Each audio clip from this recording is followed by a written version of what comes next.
Pues muy buenas tardes, queridos hermanos. Seguimos juntos en su presencia y tenemos hoy el segundo tema. Si el de ayer fue muy o más doctrinal, el de hoy pretende ser más personal. Pero todos estos temas, aunque parecieran independientes, están relacionados entre sí. Nos vamos acercando al día de mañana. Y el tema de hoy creo que es un buen anticipo para considerar el tema que también veremos mañana. Así que hagamos un breve repaso para ver cómo es una iglesia que crece y se fortalece. No podemos decirlo todo, pero por lo menos vamos a tratar de abarcar estas áreas, estos 5 aspectos. Una iglesia que crece y se fortalece necesariamente debe estar centrada en la palabra de Dios. Ayer lo estuvimos viendo. Hoy veremos que debe estar centrada en la preparación de siervos, en la transmisión del Evangelio, el tema de mañana, el domingo por la mañana centrada en el pastor de los pastores y centrada finalmente en la persona de Cristo. Ayer vimos la importancia de esta centralidad en la palabra de Dios, siendo fieles al mensaje que predicamos, siendo fieles al servicio que realizamos y también fieles en la vida de santidad, basado ahí en 1 Timoteo, no segunda, sino 1 Timoteo 4, 5 al 8 y el texto de 1 Corintios. Pues el tema de hoy quizás no es tan escuchado, tan oído, como el que podía ser el de ayer, que es central, la palabra. Y por supuesto seguimos en la palabra, pero para tratar un tema que en lo personal me ha venido ocupando para la propia iglesia en la que estamos y estamos allí en el norte, porque por un lado la obra ha ido creciendo, pero la obra no puede crecer más de donde los ancianos puedan llegar para atenderla. Hay que preparar a otros, hay que formar discípulos. Y esto es siempre un reto y es un desafío. A mí me ha pasado por años que he estado tan centrado, tan metido en la labor del día a día, en la tarea de hacer esto, de hacer lo otro, que me he centrado mucho en el tiempo presente, porque hay mucha tarea que hacer, pero sin ocuparme tanto del futuro inmediato, porque el futuro llega. Y cuando llega, a veces puede ser un poquito tarde en decir, bueno, ¿y ahora dónde están las personas a las que tenía que haber preparado y formado con la ayuda del Señor? Bueno, pues un texto más en Josué, por favor. En Josué, capítulo 1, porque es complementario también este texto con el que hemos leído en Números y en segundo libro de Samuel. Y Josué, capítulo 1, dice así, versículo 1, que aconteció después de la muerte de Moisés, siervo de Jehová, que Jehová habló a Josué, hijo de Nun, siervo de Moisés, diciendo, mi siervo Moisés ha muerto. Ahora pues, levántate y pasa este Jordán, tú y todo este pueblo, a la tierra que yo les doy a los hijos de Israel. Yo os he entregado, como lo había dicho a Moisés, todo el lugar que pisare la planta de vuestro pie. En el libro de los Hechos, lo leo así, en Hechos 13:36, dice que David, habiendo servido a su propia generación según la voluntad de Dios, murió y fue reunido con sus padres. El Señor ha estructurado la vida humana por generaciones. Generación va, generación viene, la tierra siempre permanece. El Señor pues ha estructurado la vida humana por generaciones. Y una generación más joven surge, se levanta y recibe su formación de la anterior, como una cadena natural de la vida. Esta nueva generación que surge y se levanta conserva algunas cosas, descartará otras y dejará el resto en espera. Porque cada generación tiene que preparar a la generación que tiene y a la siguiente. Y tiene que levantar a nuevos hombres y mujeres para que la obra de Dios siga adelante. y prepararlos para el tiempo presente y también para el futuro. David, habiendo servido a su propia generación, según la voluntad de Dios, murió y fue reunido con sus padres. Y todos nos hacemos la pregunta, ¿y qué pasó después de que David murió? Pues dejó un buen legado espiritual en su hijo Salomón. Pero ¿qué pasó cuando ya Salomón murió? Que luego el reino se dividió. Algo no se hizo tan bien. Hermanos, llegará un día, por lo menos en mi caso, llegará, y en vuestro caso también, cualquiera que sea la responsabilidad que tengas en la vida diaria, laboral, también eclesial, llegará un día en que dejaremos de atender la responsabilidad que ahora tenemos. Necesariamente, es el ciclo de la vida. Ese momento llegará. Pero ¿cuándo es el momento de hacerse a un lado para dar paso a otros más jóvenes?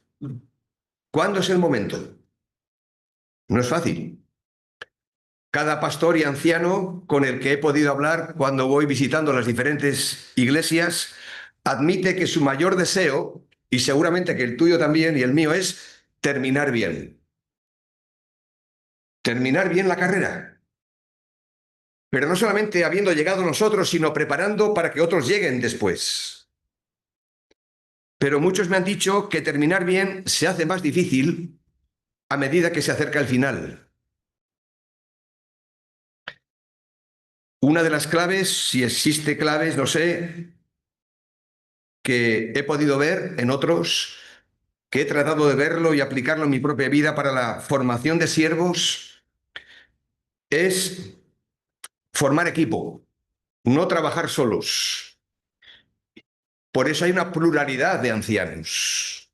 Es el modelo del Nuevo Testamento. Eso no significa que si una iglesia tiene un pastor único vaya a funcionar mal.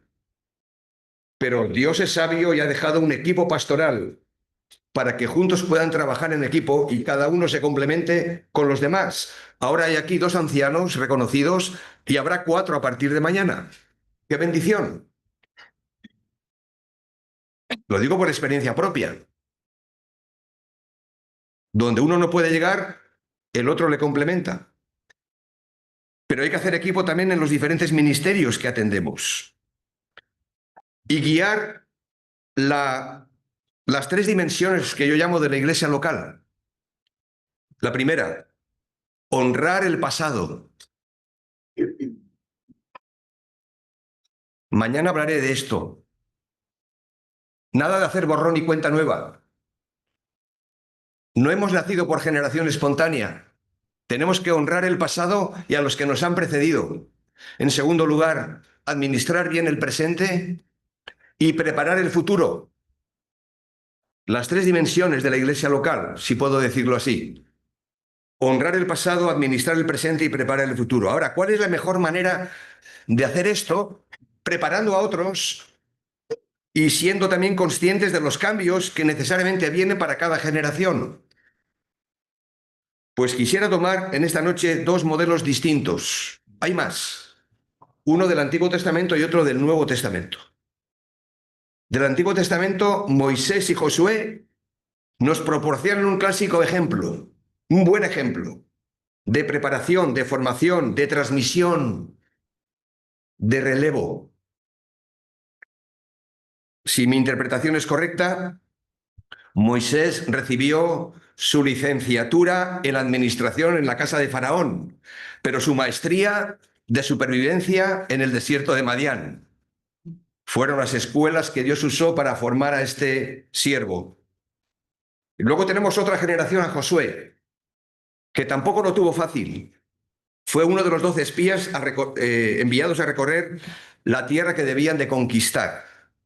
Pero poco sabemos de la infancia y la juventud de Josué, salvo que juntamente con sus padres, seguramente, y la familia, fueron esclavos en Egipto. Esa fue su escuela, o una de ellas. El Señor lo forjó, lo preparó.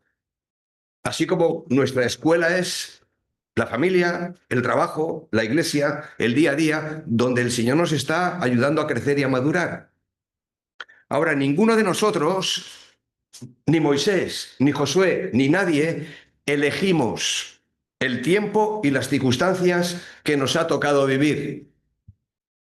Y los ancianos de una iglesia tampoco escogen el tiempo para dirigir al pueblo de Dios, porque algunos sirven en periodos de paz y de prosperidad, y otros lo hacen en medio de la tempestad. Así que no es fácil ser el sustituto de nadie, y menos de un héroe, por llamarlo así, como pudo ser Moisés. Y mientras más grande haya sido esa persona, y en nuestras iglesias encontramos también siervos, que los tenemos también aquí, que han estado por años llevando adelante la iglesia,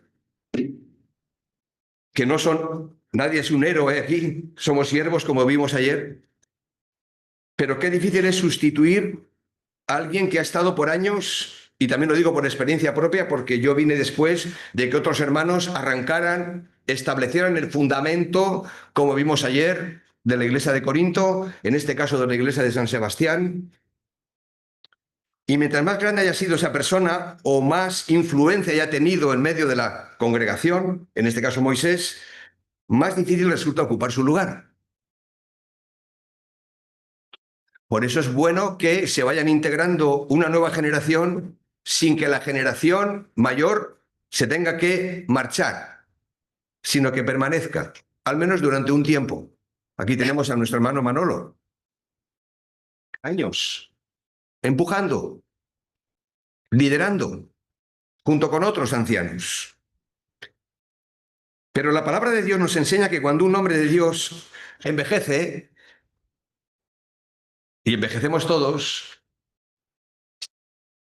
o cuando un hombre de Dios muere o desaparece, Dios ni envejece, ni muere, ni desaparece, sino que su obra sigue adelante con otros siervos que Él levanta a lo largo del camino. Y eso nos da esperanza. La iglesia es suya, la obra es suya, y nosotros tenemos que conocer los tiempos y los momentos para colaborar con lo que Dios ya está haciendo. Así sucedió con Moisés y Josué, y así sucede con nosotros también. De la misma manera que Dios preparó a Josué para conquistar la tierra, pues ha venido preparando a Natanael, que ya es anciano de la iglesia, y también a David Quintana y a Josué Aguilar, que se van a integrar como parte del cuerpo de ancianos. Los ha venido preparando para servir a su propia generación. Así que, ahora pues, levántate y pasa este Jordán, tú y todo este pueblo. Iremos enseguida a este punto.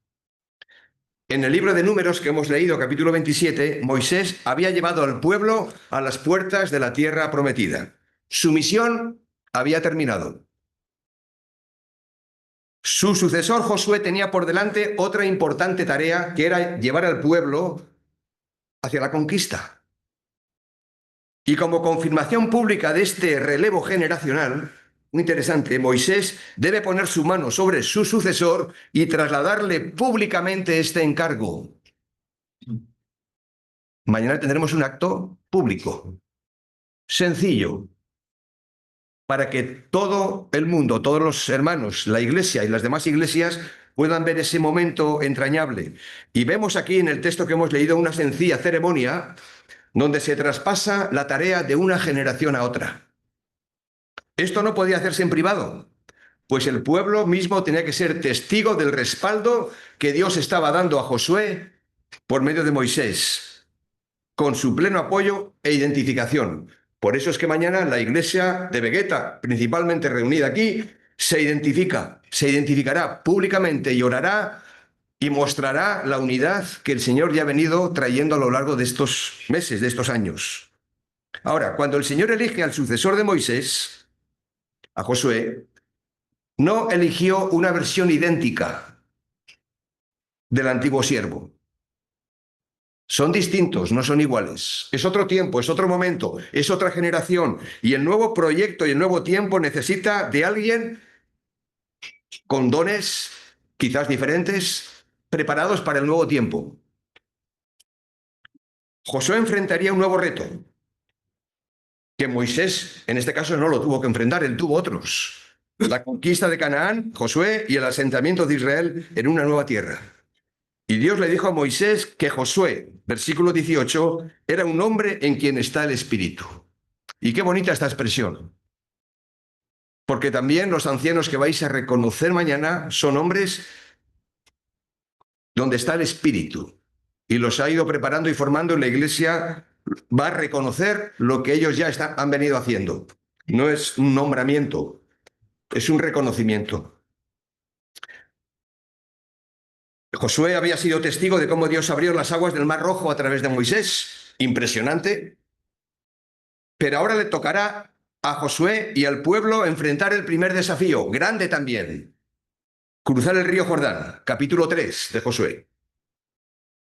Pero gran parte del libro de Josué tiene una paradoja. Por un lado, deben conquistar la tierra, versículo 2, cuando dice, levántate y pasa este Jordán, tú y todo este pueblo. Pero por otro lado, Dios ya les había dado la tierra que debían conquistar. Versículo 3, yo os he entregado, como lo había prometido a Moisés, todo lugar que pisare la planta de vuestro pie. Así que el Señor da una orden, hay que obedecer, pero el Señor va por delante y prepara el camino para que lo que hagamos, lo hagamos en las fuerzas y en el plan soberano que Él tiene ya establecido. Permitidme también otra semblanza más. En el primer libro de Samuel 17, no lo hemos leído, pero hay una escena bien conocida, en la que David, siendo joven, obtuvo una gran victoria sobre el gigante Goliat. Y a esta victoria inicial se irían sumando una larga lista de proezas y conquistas en el campo de batalla. Ahora pasa el tiempo, porque este joven David, que destrona al gigante Goliat, no iba a ser el mismo pasado ya una generación. Y encontramos a David en otro momento en una situación bien distinta, donde ya no tiene la fuerza. En el texto que se nos ha leído en segundo libro de Samuel 21, ya no tiene la fuerza David, no tiene la destreza que tenía antes. ¿Qué hicieron sus hombres, los más jóvenes, a los que él mismo había preparado y formado? Lo defendieron, lo protegieron, lo ayudaron y le exhortaron a no salir más al frente de batalla. No sé cómo se sentiría David cuando le dijeron, pues mira, David, hasta aquí. Sigue siendo útil, el Señor te va a seguir usando, pero ya no vas a salir más a la batalla para que no se apague la lámpara de Israel. Vamos a cuidar de ti. ¿Cómo te sentirías tú? ¿Cómo me siento yo? ¿O me sentiría si mis ancianos me dicen, mira, Jaime, has dado lo que has tenido, lo que has podido, y ahora queremos cuidar de ti? ¿Me sentiría cuidado de ti o me sentiría que me están desplazando? Mirad, David aceptó sus limitaciones. El rey David aceptó sus limitaciones y aceptó el consejo que le dieron. Y cuando llegó la hora de que otros más jóvenes asumieran la responsabilidad de velar por la seguridad del pueblo, él no se quedó como agente pasivo. Pero era el momento de la transición. Esto no quiere decir que los más mayores, me incluyo yo ya, sí. Dice José Antonio que, como diciendo, no. Pues ayer un hermano, dos hermanos, tres hermanos me preguntaron la edad. Esta misma mediodía he ido a comer a casa de David y Alina, que me han recibido con mucho cariño. Me preguntaron la edad, pero qué manía con preguntarme la edad. Le preguntas eso a una mujer y no te da la respuesta, que no. Pero yo no tengo ningún corte en decir que tengo 68 años. ¿Queda todavía camino? Seguramente sí, no lo sé. Pero tengo que estar preparado y dispuesto para un momento de transición. Y eso no significa que tenga que salir de servicio al Señor, porque en la obra de Dios no hay jubilados, no hay jubilación, todos tenemos una labor importante que hacer.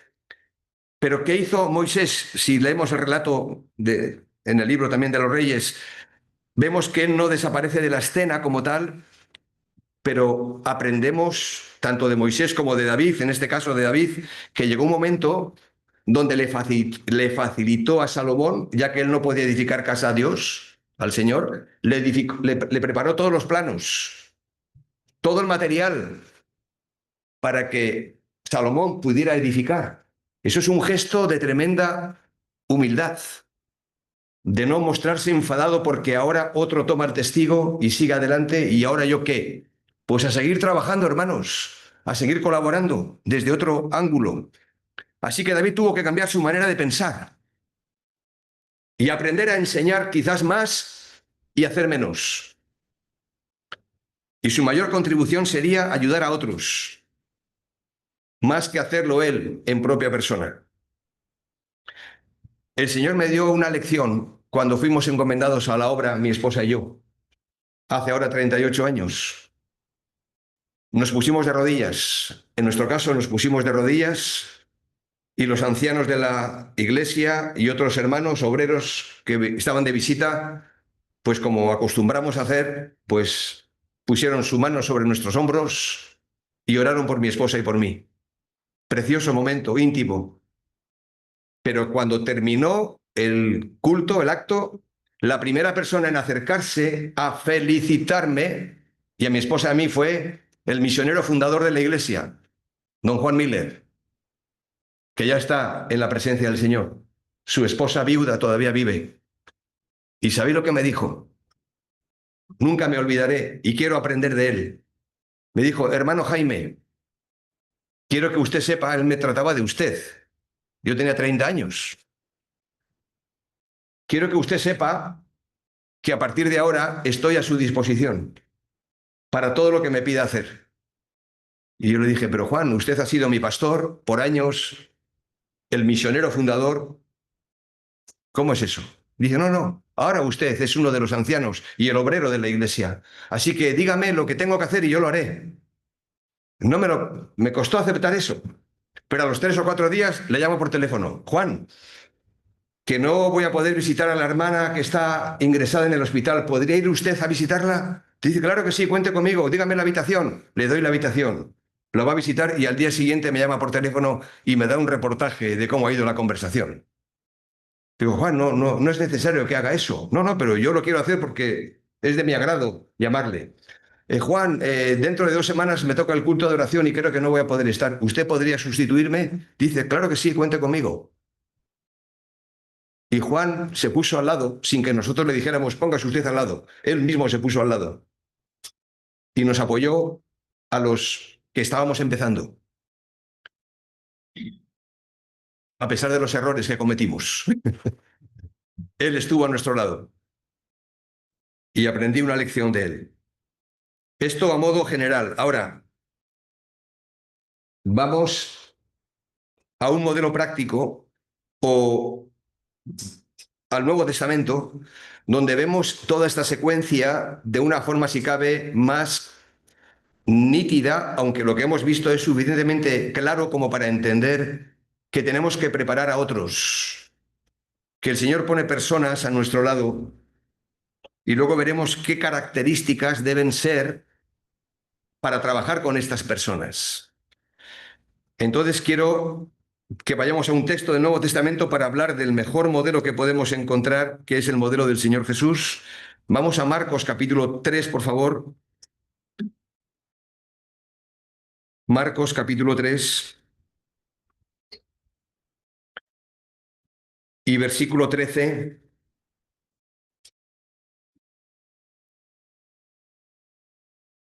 Marcos 3:13 dice así, después subió al monte y llamó así a los que él quiso y vinieron a él y estableció a 12 para que estuviesen con él y para enviarlos a predicar. Vamos a ver aquí una secuencia de pasos o de principios que nos pueden ayudar, que a mí me han servido, me han ayudado. Están aquí en la palabra y es el modelo, digamos, que no es el único. Luego veremos que el apóstol Pablo sigue este mismo modelo, pero vemos, digamos, que hay una elección. Es decir, este momento de selección o de elección fue precedido de un intenso y largo periodo de oración, lo cual me hace pensar que los ancianos que van a ser mañana reconocidos, esto viene de muy atrás, de parte de los ancianos que están, tanto Manolo como Natanael, de orar, de pensar, de buscar del Señor dirección. Vamos por favor a Lucas 6, 12, 13, para que veamos esta misma escena, pero reflejada aquí en el evangelista Lucas. Lucas 6, versículo 12. Y aquí ampliamos el círculo de esta elección que el Señor Jesús hizo, esta selección. Dice Lucas 6:12, que en aquellos días él fue al monte a orar y pasó la noche orando a Dios.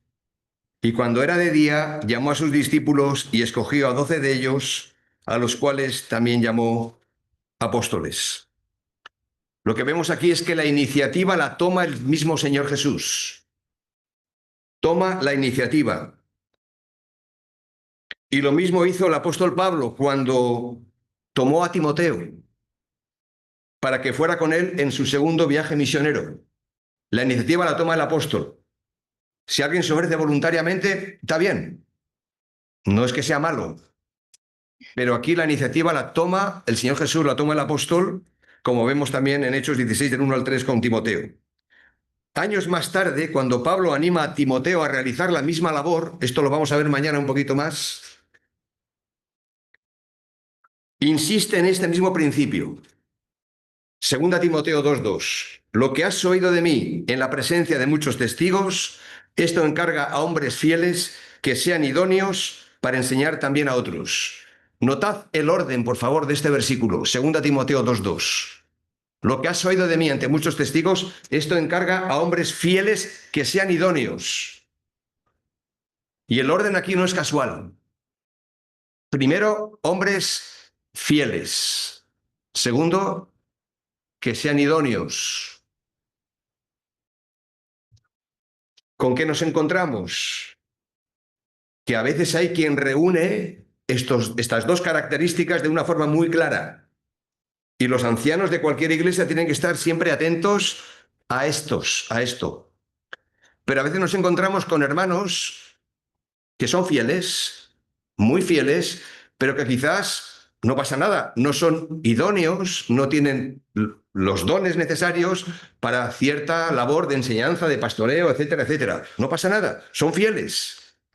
Pero luego también encontramos hermanos que son idóneos, pero no son fieles. Tienen las capacidades, tienen los recursos, tienen las habilidades, pero no puedes contar con ellos porque o no están o ponen excusas. Así que fidelidad e idoneidad. Mirad, por un lado que es sencillo, ¿no? Luego, lógicamente, hay requisitos de los que habréis tratado en la iglesia para los ancianos, naturalmente. Pero aquí tenemos estos dos requisitos, digamos, muy identificables. Por lo tanto, son los ancianos quienes deben tomar la iniciativa para orar y seleccionar, sobreveer, conocer a los futuros colaboradores, a los futuros servidores, a los futuros diáconos, ancianos de una iglesia, con el fin de capacitarlos para la tarea pastoral, en este caso. Pero el principio creo que es importante no perder de vista. Es decir, es el Señor quien llama. Nadie puede poner la carga por el Señor en el corazón de los hermanos y hermanas de la iglesia. Es el Señor quien llama. En segundo lugar, son los ancianos quienes, llegado el momento, proponen. Y en tercer lugar, es la propia asamblea quien reconoce. Este trípode es importante que esté presente.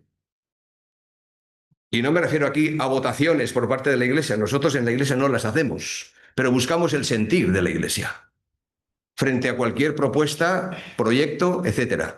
El Señor es el que llama. El Espíritu Santo. Los ancianos que disciernen, que identifican, llegado el momento, proponen. Mira, este hermano, este otro. Y finalmente la iglesia reconoce. Y eso da cohesión y da unidad a la decisión.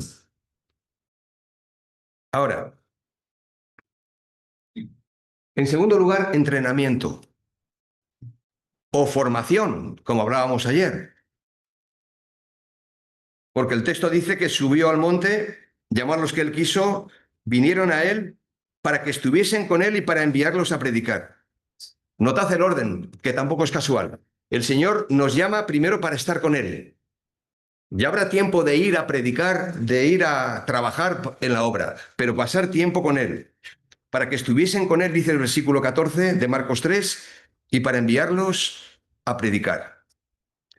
Y el tiempo que pasaron con el Señor Jesús, escuchando, acompañando, en silencio, viendo, observando, preguntando, es fundamental, es muy importante. Eso les marcó la vida, porque vieron el modelo perfecto de cómo el Señor Jesús predicaba, enseñaba, aconsejaba, estaba con la gente. No hay prisa. Si tú deseas y anhelas servir al Señor, está bien, pero no hay prisa. Hay que aprender de otros, del modelo, porque ejemplos os he dado, para que como yo os he hecho, vosotros también hagáis. Juan 13:15. Y el apóstol Pablo sigue este mismo principio a la hora de preparar a sus colaboradores. Después de elegir a hombres como Timoteo, Silas y Tito y otros muchos, los integra en su equipo de trabajo. Veniros conmigo. Estoy tan agradecido a mis ancianos, que había dos en aquel tiempo, y uno era maestro y otro era más evangelista. ¡Qué buena combinación! A veces esto no se da en una sola persona, a veces sí. Hay un maestro y un evangelista, los dones se complementan, pastor, maestro, evangelista, pero generalmente esto el Señor lo reparte, uno tiene más este don, otro el otro. Pero de estos dos ancianos, ¿sabéis que hacía uno de ellos con mi esposa y conmigo? Nos discipuló. Nada más convertirnos, cuando nos íbamos a casar, nos dieron un discipulado prematrimonial, un discipulado para el bautismo.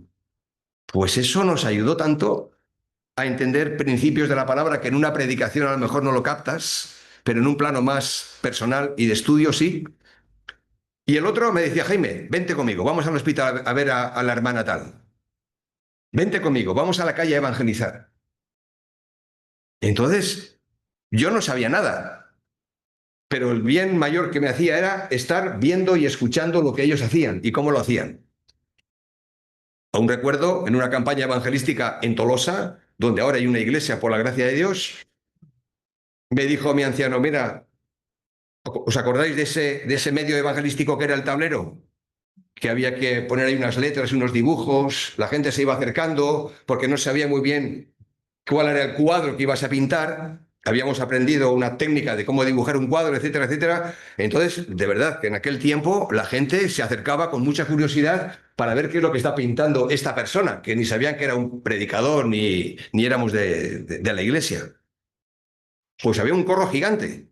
Así que me pone a pintar el cuadro, era la segunda vez que yo lo hacía, me temblaban las piernas, me temblaba el pulso con unos pinceles, termino de pintar el cuadro y la idea era que después de estar pintado el cuadro y las letras, me giro para predicar durante 2 minutos el evangelio que estaba reflejado en la pantalla, en el panel.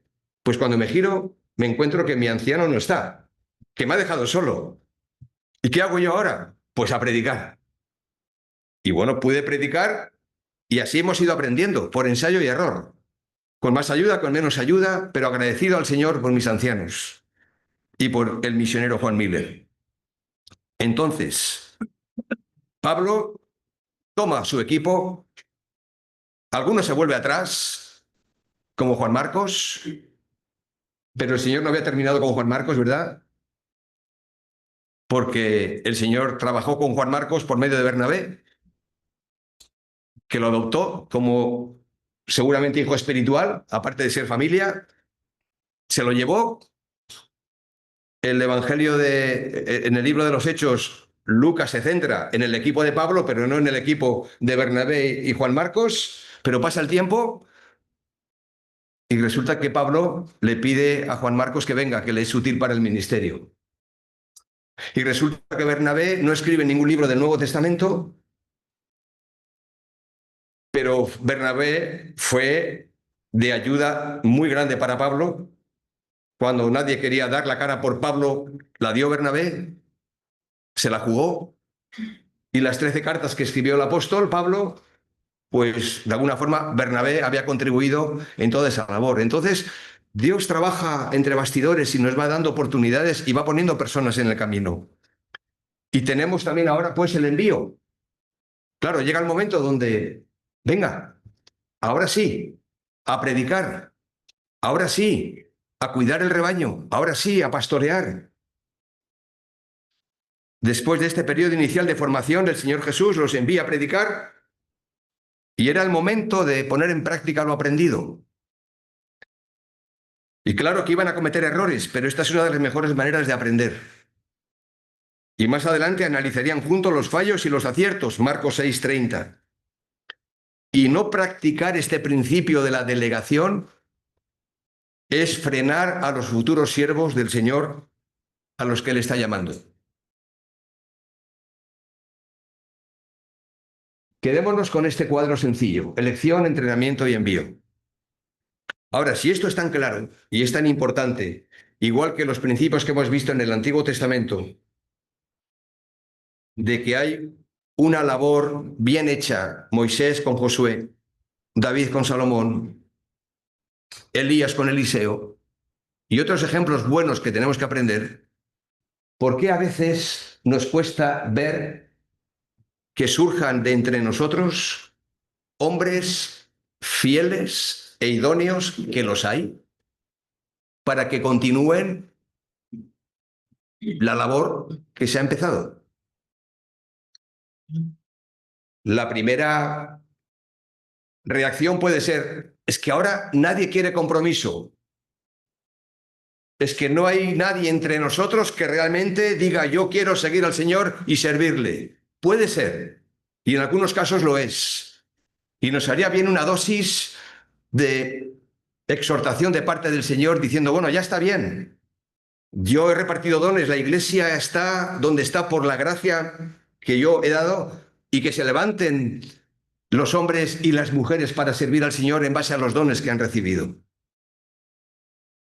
Pero quizás el otro lado de la moneda, a modo de autocrítica, decir, bueno, ¿será que hemos estado tan nosotros encerrados en nuestra labor diaria de cuidar, de pastorear, de llevar la iglesia, de evangelizar, mil cosas, que hemos perdido de vista la formación y la preparación de unos pocos, a los que el apóstol Pablo dio prioridad, y también el Señor Jesús? Dieron prioridad, sin dejar de predicar a las muchedumbres, sin dejar de hacer la labor de llegar a todos. Quiero mencionar algunos estorbos que tal vez puedan haber entre nosotros, en las iglesias, en mi propia vida, a la hora de preparar a otros. Esta primera palabra no está en el diccionario, creo, pero muchos la vais a entender. Algunos obstáculos.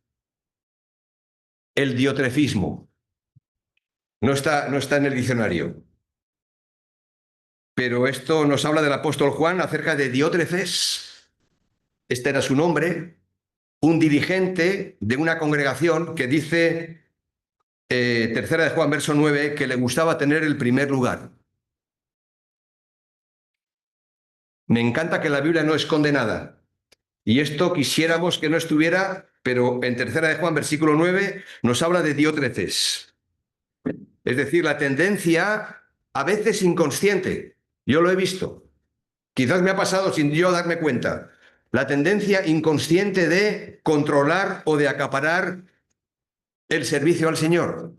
¿Te has encontrado con alguien que está en una iglesia y lo hace todo, esa persona? Preside, predica, toca la guitarra, si sabe tocarla, pasa la ofrenda. Estoy exagerando un poquito, ¿no? Pero tendremos que reflexionar sobre esto, porque hay cosas que sí se pueden y se deben delegar, porque no son tan complejas. No significa que esto lo pueda hacer cualquiera. Fidelidad e idoneidad nos puede ayudar. Pero aquí tenemos un ejemplo clásico de un pastor, en este caso, con afán de protagonismo y que no quiere dar paso a los demás. Incluso los echa fuera a algunos que llegan. Y hace de su iglesia, eso, su iglesia. Y esto es un problema. Y yo creo que el espíritu de Diótrefes del todo no ha muerto. Porque aunque no sea a veces de manera consciente, de manera inconsciente, podemos llegar a pensar, no, pero es que si no lo hago yo, no lo va a hacer nadie. ¿No te ha pasado eso? Bueno, vamos avanzando. Hay otro obstáculo, que es la desconfianza. Quizás esto es más común que lo primero. Aquí el problema no es tanto que yo lo puedo hacer mejor que nadie, porque lo he hecho siempre y nadie lo va a hacer mejor que yo. Aquí el problema es que no veo a nadie preparado para hacerlo. Es que yo a tu edad, es que yo, cuando tenía los años que tú tenías, yo, da igual. Son otros momentos, son otros tiempos. Quizás ahora esperamos mucho más de la gente. Esperamos incluso más responsabilidad. Tenemos que acompañar ese proceso. Otra vez, no se trata de dar ahora a todo el mundo cualquier cosa. Fidelidad, idoneidad.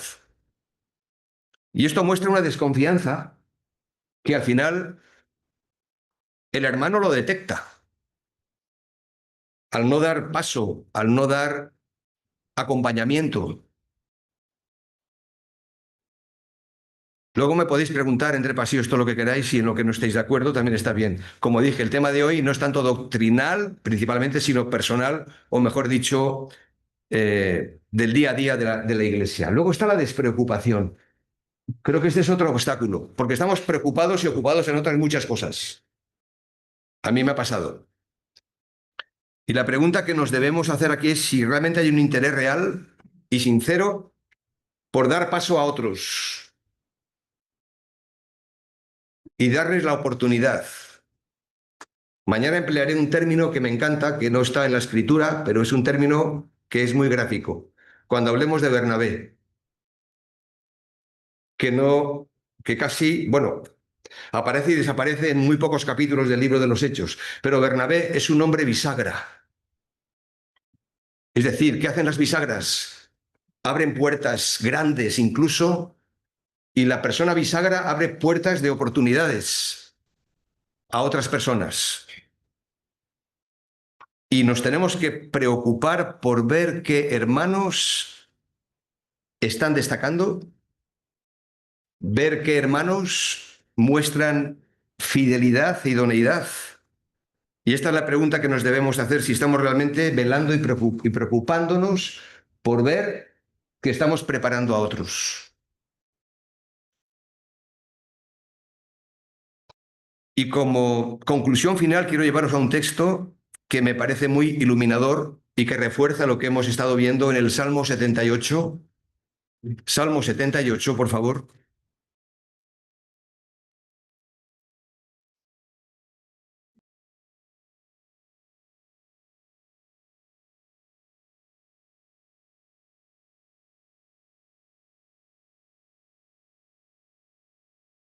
Es un salmo que habla de de todo el peregrinaje del pueblo de Israel, del pueblo de Dios, que comienza muy bien y luego describe todas las meteduras de pata, todos los pasos atrás que el pueblo dio, y llega un momento de desconcierto muy grande, pero dice al final, versículo 70 del Salmo 78, versículo 70, que eligió, se refiere Dios a David, le eligió a David su siervo y lo tomó de las majadas de las ovejas, de tras las paridas lo trajo para que apacentase a Jacob su pueblo y a Israel su heredad.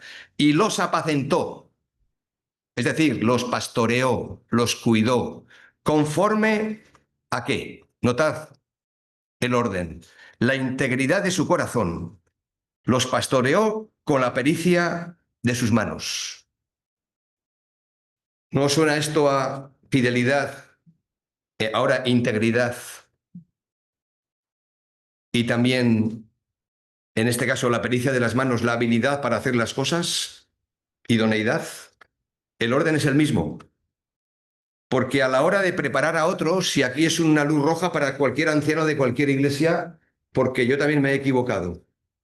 A la hora de preparar a otros, a menudo nos dejamos deslumbrar por el talento de la persona. Resulta que si es un buen comercial, que vende muy bien su producto en su trabajo y que tiene pico de oro, pareciera que es un buen candidato a que sea un predicador en la iglesia.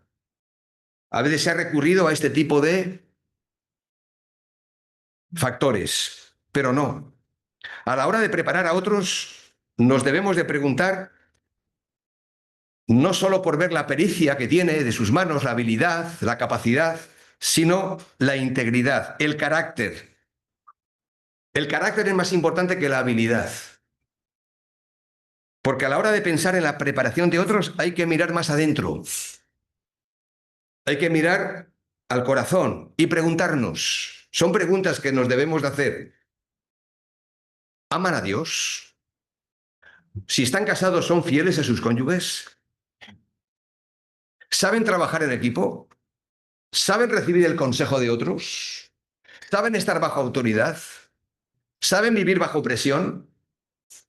Y para eso hay que dar tiempo antes de reconocer no solamente ancianos, sino a veces responsables de ministerios en la Iglesia. Y en el Nuevo Testamento hay varios pasajes que describen el funcionamiento del cuerpo de Cristo. Esto sería una pregunta de examen. 3 pasajes claves que nos hablan del funcionamiento del cuerpo de Cristo en cuanto a los dones espirituales. Uno de ellos es 1 Corintios 12, Romanos capítulo 12, Efesios capítulo 4. Y luego tenemos ahí un versículo suelto en 1 de Pedro 4:10, donde dice que según el don que cada cual haya recibido, etc. Ahora, me parece a mí, y me incluyo, que a veces hemos dejado de ver el énfasis de estos capítulos aparentemente tan polémicos o conflictivos que ha generado a lo largo de la historia de la vida de la Iglesia, el tema de los dones. Lo que Pablo está diciendo aquí respecto a los dones es que tenemos que trabajar juntos por la unidad de la Iglesia. Porque los dones no son nuestros, los ha repartido el Señor. Y el énfasis aquí es la unidad del cuerpo de Cristo, de la Iglesia. Los dones espirituales son fundamentales para la edificación, pero primero es el carácter y el corazón de la persona. Cuando pienso en Juan Miller, el misionero, claro, eso luego uno lo ve en perspectiva, dice, pues no era el gran predicador, tampoco era precisamente un don de pastor, porque era un hombre muy enérgico y con sus ideas. Tampoco era un evangelista nato, era un pionero. ¿Pero por qué Dios le usó tanto? Bueno, no hay respuesta a esto del todo. Pero una de las respuestas que yo os puedo decir que lo he visto es que su integridad personal, familiar, su testimonio, su coherencia, su trabajo, su dedicación, todo el mundo lo ha visto. Y de alguna forma eso atraía hacia el Señor por lo que él hacía. El carácter, el corazón de este hombre, la integridad, la humildad, la unidad. El don es importante, claro, pero primero es el corazón.